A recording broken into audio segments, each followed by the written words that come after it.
CM updates. CM Sai की अध्यक्षता में आयोजित हुई कैबिनेट बैठक, प्रदेश हित में लिए गए महत्वपूर्ण फैसले। कैबिनेट बैठक में नई औद्योगिक विकास नीति 2024-29 के प्रारूप एवं प्रस्ताव का किया गया अनुमोदन। नवा रायपुर में निवेश, रोजगार एवं बसाहट बढ़ाने लिया गया निर्णय। जल संसाधन विभाग में नवनियुक्त सहायक अभियंताओं को सीएम साई ने सौंपा नियुक्ति पत्र। सीएम साई के निर्देश पर छत्तीसगढ़ पुलिस भर्ती 2021 का परिणाम हुआ जारी। अभ्यर्थियों और परिजनों ने सीएम साई से मिलकर जताया आभार। सीएम साई से प्रशिक्षु अधिकारियों ने की मुलाकात, सीएम साई ने दी शुभकामनाएं। मुख्यमंत्री श्री विष्णुदेव साई की अध्यक्षता में आज मंत्रालय महानदी भवन में आयोजित कैबिनेट की बैठक में अनेक महत्वपूर्ण निर्णय लिए गए।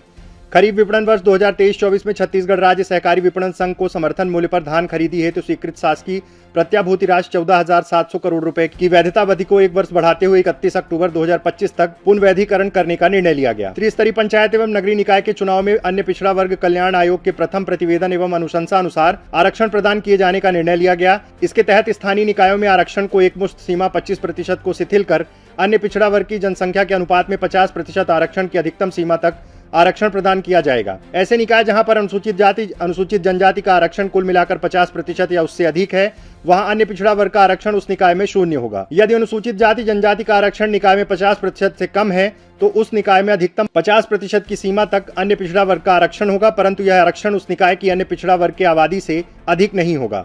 निकाय के जिन पदों के आरक्षण राज्य स्तर से तय होते हैं, जैसे जिला पंचायत, नगर निगम महापौर, नगर पालिका अध्यक्ष इत्यादि, उन पदों के लिए ऐसे निकायों की कुल जनसंख्या के आधार पर उपरोक्त सिद्धांत का पालन करते हुए आरक्षित पदों की संख्या तय की जाएगी। मंत्रिपरिषद की बैठक में शिक्षक पंचायत संवर्ग के 97 शिक्षकों का स्कूल शिक्षा विभाग में संविलियन किए जाने का अनुमोदन किया गया। शेष शिक्षक पंचायत के प्रकरणों का पंचायत विभाग से पात्रता की अनुशंसा प्राप्त होने पर संविलियन करने हेतु स्कूल शिक्षा विभाग को अधिकृत किया गया है। स्कूल शिक्षा विभाग के प्राचार्यों को वर्ष 2007 से वर्ष 2019 तक प्रथम मतांकन के आधार पर प्रथम व द्वितीय समयमान वेतनमान स्वीकृत करने के लिए मात्र एक बार की छूट देने का मंत्रिपरिषद ने निर्णय लिया। मंत्रिपरिषद की बैठक में मंत्रिमंडल के सदस्यगण, प्रशासनिक अधिकारीगण उपस्थित रहे।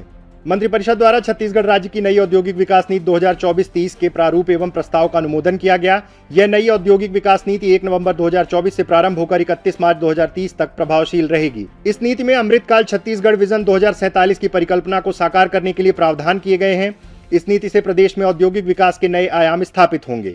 नई औद्योगिक नीति में भारत सरकार द्वारा वर्ष 2020 में एमएसएमई एक्ट 2006 में सूक्ष्म, लघु, मध्यम एवं बृहद उद्योगों की परिभाषा में किए गए संशोधनों को अपनाया गया है और राज्य में संतुलित विकास के लिए औद्योगिक विकास प्रोत्साहन प्रदान करने का विशेष प्रावधान किया गया है। नई औद्योगिक नीति 2024-30 के उद्देश्यों की पूर्ति के लिए राज्य में नवीन उद्यमों की स्थापना, विस्तारीकरण, विविधीकरण, प्रतिस्थापना एवं अन्य कार्यों के लिए औद्योगिक निवेश प्रोत्साहन प्रदान किया जाएगा। राज्य के सभी क्षेत्रों में सर्वांगीण औद्योगिक विकास के लक्ष्य की पूर्ति के लिए सभी जिलों के विकास खंडों को 3 श्रेणियों में विभाजित करके दिए जाने वाले औद्योगिक निवेश प्रोत्साहन की मात्रा का निर्धारण भी किया जाएगा। नई औद्योगिक विकास नीति में कोर सेक्टर के उत्पादों जैसे स्टील, सीमेंट, ताप विद्युत एवं एल्यूमिनियम के लिए पृथक प्रावधान तथा राज्य की आवश्यकताओं को ध्यान में रखकर थ्रस्ट एवं सामान्य उद्योगों में विभाजित किया जाएगा। फार्मास्यूटिकल, टेक्सटाइल, फूड प्रोसेसिंग, कृषि उत्पाद संरक्षण, एनटीएफपी प्रसंस्करण, इलेक्ट्रॉनिक उत्पाद, आईटी एवं आईटीईएस आदि के लिए आकर्षक औद्योगिक निवेश प्रोत्साहन दिए जाने का प्रावधान किया गया है। मंत्रिपरिषद की बैठक में अमृतकाल छत्तीसगढ़ विजन 2047 विजन डॉक्यूमेंट के प्रारूप का अनुमोदन किया गया। नवा रायपुर अटल नगर में निवेश, रोजगार एवं बसाहट को प्रोत्साहन देने हेतु सूचना प्रौद्योगिकी उद्योग, स्वास्थ्य सेवाएं, शैक्षणिक संस्थान, इलेक्ट्रॉनिक्स एवं इलेक्ट्रिकल उद्योगों के विकास हेतु रियायती प्रीमियम दर पर भूखंड आवंटन की व्यवस्था करने का निर्णय लिया गया। ग्राम नियानार, जगदलपुर, जिला बस्तर में एनएमडीसी के अधिकारियों कर्मचारियों हेतु आवासीय परिसर के निर्माण हेतु छत्तीसगढ़ गृह निर्माण मंडल को आवंटित 118 एकड़ शासकीय भूमि मंडल द्वारा सीएसआईडीसी को रजिस्ट्री के माध्यम से विक्रय की अनुमति प्रदान करने का निर्णय लिया गया। नवा रायपुर परियोजना हेतु आपसी करार द्वारा निजी भूमि क्रय करने पर नवा रायपुर अटल नगर विकास प्राधिकरण को 31 मार्च 2026 तक मुद्रांक शुल्क में छूट दिए जाने का निर्णय लिया गया। राज्य आयुक्त दिव्यांगजन कार्यालय में राज्य आयुक्त के एक पद को सृजन का निर्णय लिया गया। मंत्रिपरिषद ने घोषणा पत्र के अनुरूप राज्य में मुख्यमंत्री तीर्थ दर्शन योजना प्रारंभ करने का महत्वपूर्ण निर्णय लिया। इस योजना के तहत राज्य के 60 वर्ष या अधिक आयु के व्यक्ति, दिव्यांगजन, विधवा, परित्यक्त महिलाओं को उनके जीवन काल में एक बार प्रदेश के बाहर स्थित चिन्हित तीर्थ स्थानों में एक या एक से अधिक स्थानों की निःशुल्क यात्रा कराई जाएगी। इसके लिए 2024-25 के प्रथम अनुपूरक में 25 करोड़ रुपए का बजट प्रावधान किया गया है। यहाँ यह उल्लेखनीय है कि वर्ष 2012 में मुख्यमंत्री तीर्थ यात्रा योजना शुरू की गई थी। इस योजना के तहत वर्ष 2019 तक 2,47,000 हितग्राहियों को 272 यात्राओं के माध्यम से तीर्थ यात्रा कराई गई है। वर्ष 2019 में इस योजना का नाम बदलकर तीरथ व्रत योजना कर दिया गया था। परंतु वर्ष 2019 से वर्ष 2023 तक इस योजना के तहत तीर्थ यात्राएं नहीं हुई। मंत्रिपरिषद ने मुख्यमंत्री तीर्थ दर्शन योजना के नाम से इसे पुनः शुरू करने का निर्णय लिया है। मंत्रिपरिषद ने छत्तीसगढ़ के तकनीकी शिक्षा विभाग में भी राष्ट्रीय शिक्षा नीति 2020 को लागू करने का निर्णय लिया। इससे छात्र छात्राओं को समग्र एवं लचीले शिक्षा प्रणाली के साथ ही गुणवत्ता युक्त शिक्षण की सुविधा मिलेगी। शोध और नवाचार को बढ़ावा देने के लिए अधिक संसाधन और सहयोग प्रदान होंगे। उद्योगों को अधिक कुशल कार्यबल मिलेगा।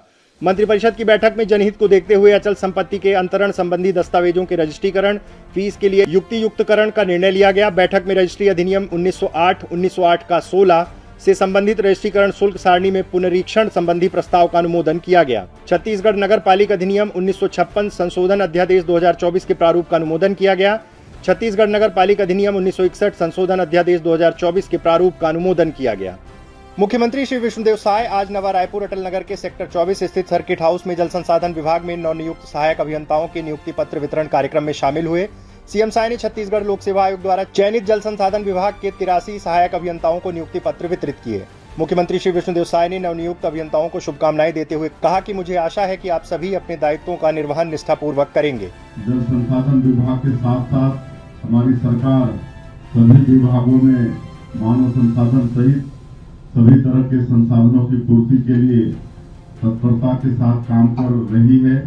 पिछले 10 महीनों के दौरान हम लोगों ने 7,000 से ज्यादा शासकीय पदों पर भर्ती की प्रक्रिया शुरू की है।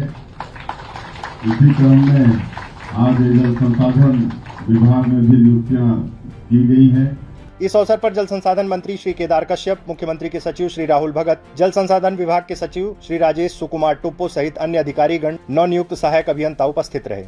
लंबे अरसे से सूबेदार, उप निरीक्षक और प्लाटून कमांडर परीक्षा के रिजल्ट का इंतजार कर रहे अभ्यर्थियों को आज बड़ी राहत मिली, जब मुख्यमंत्री श्री विष्णुदेव साय की विशेष पहल पर इस परीक्षा के रिजल्ट आज सवेरे घोषित किए गए। इस परीक्षा में 959 अभ्यर्थियों का चयन हुआ है।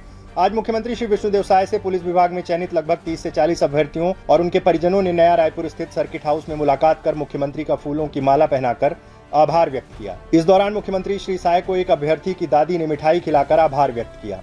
आज 959 सूबेदार, उप निरीक्षक और प्लाटून कमांडर का रिजल्ट सवेरे ही आउट हुआ है और वो लोग बहुत खुश हैं।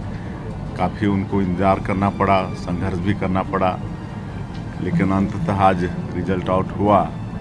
तो आज इतनी खुशी है कि उनके साथ साथ उनके परिजन भी यहाँ पर आए हैं। सरकार को हम लोग को धन्यवाद देने आज उनके चेहरों में जो खुशी दिख रही है।